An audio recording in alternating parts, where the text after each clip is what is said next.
que tu as dit, c'est que en fait, c'est pas une deuxième vague, c'est une espèce de deuxième épidémie.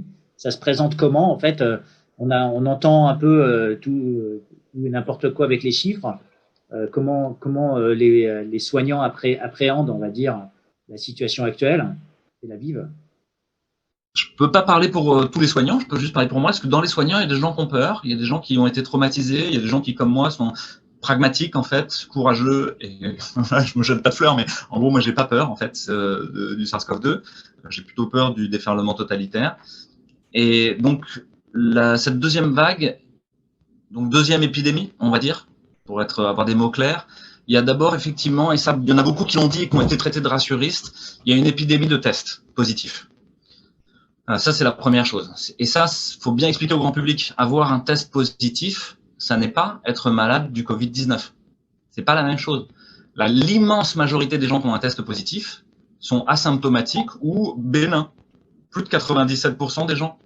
Donc, quand on vous dit il y a 50 000 tests, il y a 50 000 cas par jour, il y a 50 000 contaminations par jour, en fait, c'est la narration de la peur qui joue sur les mots. Non, il y a 50 000 tests positifs par jour. Là encore, il faut rajouter une deuxième nuance. Est-ce que c'est 50 000 nouveaux tests positifs par jour?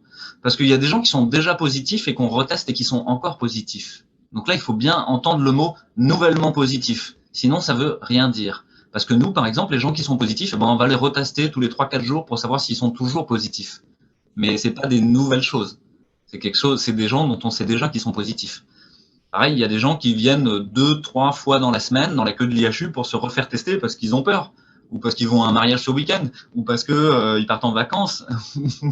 Donc, vous savez pas quoi faire en fait. Tu sais pas quel est le numérateur et quel est le dénominateur. Donc ça n'est pas un indicateur intéressant que de savoir combien il y a de cas positifs. Et c'est même quelque chose qu'il faut arrêter. Il faut arrêter les tests en population générale. Le test, c'est pas over the counter. Le test, c'est une prescription médicale qui doit avoir un sens. Ok? Parce que là, on a désapproprié les médecins des tests et on a dit bah ouais, c'est l'ARS qui peut prescrire, c'est des députés qui peuvent prescrire, mais non, bien sûr que non. Donc en fait, ce que tu es en train de dire, c'est que le test, c'est un outil de complément d'information pour un médecin lors de son examen clinique.